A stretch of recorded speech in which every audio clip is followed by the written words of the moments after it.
The Blackwood Group's boardroom reeked of expensive cologne and inherited privilege. I stood quietly by the door, watching my stepsister Amanda and her cronies prepare for what they thought would be another routine board meeting. "Caroline, darling," Amanda called out without looking up from her phone, "be a dear and fetch us some coffee. The good stuff from the executive lounge, not that break room swill." Her friends, all junior executives who'd gotten their positions through family connections, snickered. They'd spent the past 5 years treating me like their personal assistant, never bothering to ask what I actually did at Blackwood Group. "Right away," I replied softly, hiding a smile. They had no idea what was about to happen. As I left the boardroom, I heard Amanda's voice carry through the door. "Can you believe Dad still keeps her around? Probably feels guilty about marrying her mother. Though I suppose every office needs someone to fetch coffee." If only they knew that while they were busy playing office politics, I'd been quietly revolutionizing Blackwood Group's entire operational structure. Those coffee runs had given me access to every department, every meeting, every decision. My phone buzzed, a message from Chairman Roberts. "Everything ready?" "Yes," I typed back. "They don't suspect a thing." The executive lounge was empty when I entered. Perfect. I took a moment to straighten my simple black dress, the same one Amanda had mockingly called very secretarial last week. The same dress I'd worn while negotiating the biggest deal in company history, not that anyone knew that yet. My phone buzzed again. "Board members arriving. Time to begin." I returned to the boardroom with the coffee tray, watching as the senior board members filed in. Chairman Roberts caught my eye and nodded slightly. Amanda was still holding court with her friends. Of course, once Daddy announces my promotion to VP today, things will change around here. Speaking of changes, Chairman Roberts's voice cut through the chatter as he took his place at the head of the table. "We have an important announcement to make." The room quieted. Amanda sat up straighter, smoothing her designer suit. She'd been hinting about a big promotion for weeks, convinced her father's position as founder guaranteed her rise through the ranks. "As you know," the chairman continued, "Harold Blackwood's retirement as CEO has left us searching for new leadership. Someone who understands this company from the ground up. Someone who's been quietly transforming our operations while others were focused on titles and corner offices." Amanda's smile widened. Her friends leaned forward expectantly. "Therefore, it gives me great pleasure to introduce Blackwood Group's new Chief Executive Officer." Amanda started to stand, her acceptance speech clearly ready. "Caroline Weber." The silence was absolute. Amanda froze halfway out of her chair, her mouth hanging open. Her friends stopped mid-congratulatory gesture, their faces frozen in confusion. "I'm sorry," Amanda finally managed. "There must be some mistake.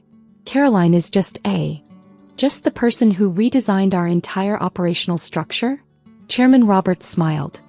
"Just the one who negotiated the Miller merger while everyone thought she was taking notes? Just the executive who's been running this company from behind the scenes for the past 2 years." I stepped forward, setting down the coffee tray for the last time. "Cream and sugar, Amanda? While we discuss the new organizational changes." "This is impossible," she sputtered. "She's nobody." He brings coffee. "She's just a secretary." "Actually," I said quietly, taking my place at the head of the table, "I was never a secretary. Your father hired me 5 years ago as a strategic advisor. He just suggested I observe from the background first, see how things really worked." "Daddy." Amanda turned to her father's empty chair. "Where is he? He needs to stop this." "Harold fully supports this decision," Chairman Roberts said firmly. "In fact, it was his idea. Who better to lead Blackwood Group than someone who took the time to learn every aspect of the business?" I opened my laptop, pulling up the presentation I'd prepared. "Now, shall we discuss the company's new direction? I believe we have a lot of changes to cover." Amanda slumped in her chair, her designer suit suddenly looking more like a costume than corporate armor. Her friends avoided eye contact, no doubt realizing their days of coasting on family connections were over. My phone buzzed one last time, a message from Harold Blackwood himself. "Show them what real leadership looks like, Zoo." I smiled, remembering all the coffee runs, all the condescending remarks, all the times they dismissed me as just a secretary. Sometimes the best path to the top is through the service entrance. And sometimes the person bringing coffee is actually brewing something much bigger. Let's begin, I said, standing to address my board for the first time. We have a lot of work to do. The next hour was a masterclass in corporate restructuring.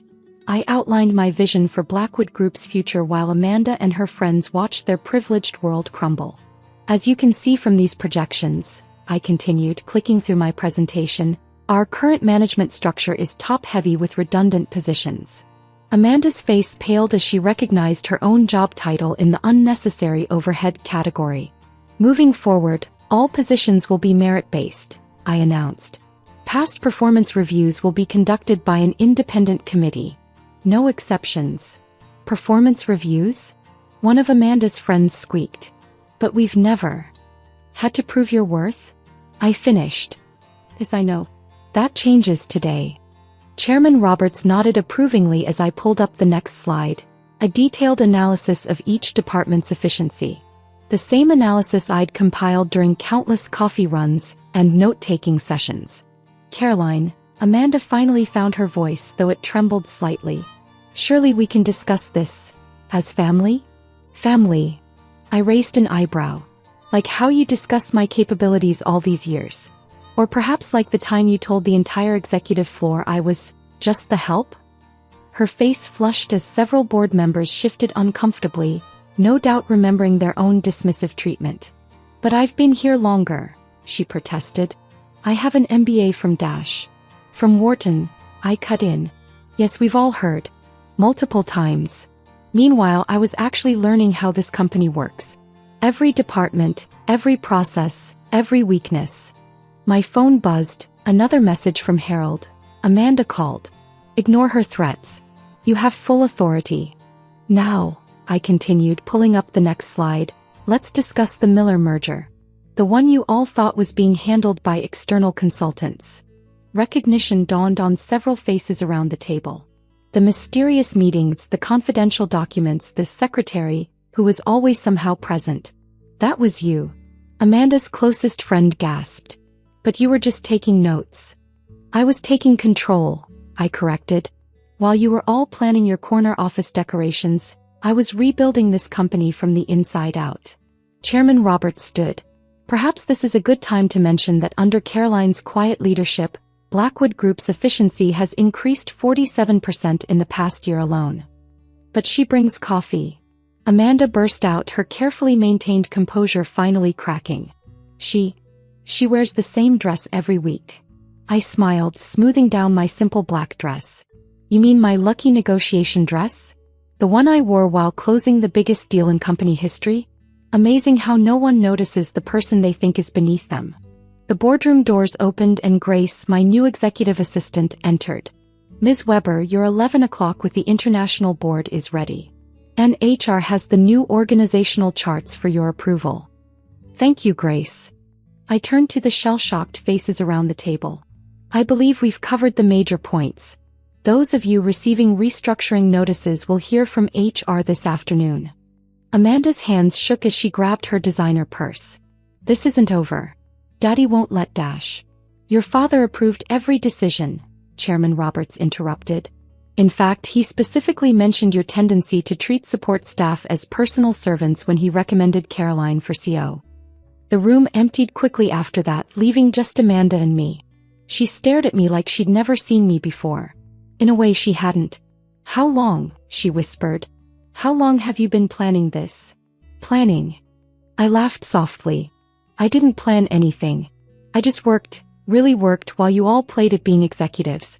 The coffee runs gave me access to every meeting. Taking notes? Documentation of every mistake and inefficiency. Being invisible meant no one watched what I was really doing. And now, I sat down in the CEO's chair, my chair. Now you get to experience what actual work feels like. That is, I checked the HR list on my desk. If you still have a position after the restructuring. Her face crumpled. Please, we're family. Funny, I replied, remembering all the times she'd emphasized our lack of real family connection. I thought I was just the help. As she left, her designer heels clicking desperately on the marble floors, I turned to the window overlooking the city. The same view they'd all coveted while I'd quietly built the path to earning it. By the end of the week, Blackwood Group was unrecognizable. The old guard of privileged executives had been replaced by talented professionals who'd been overlooked for years. Amanda and her friends had been reassigned to entry-level positions, those who'd chosen to stay anyway. I sat in my office, formerly Harold's sanctum of mahogany and tradition, now transformed into a modern command center of glass and steel. The same office where I'd been told countless times to leave the coffee by the door. Ms. Weber. Grace appeared with a stack of reports. The quarterly numbers are in. We're up 62% since the restructuring announcement. Thank you, Grace. I smiled, remembering how I'd spotted her talent when she was buried in the mailroom. And how's our former VP of social media appearances adjusting to actual social media management? Amanda called in sick again, Grace replied with a slight smirk. Apparently, creating real content strategies is harder than posting luxury lunch photos. My phone buzzed, a message from Harold. Dinner tonight? Amanda's been calling non-stop. Can't tonight, I typed back. Too busy running the company you knew I could handle all along.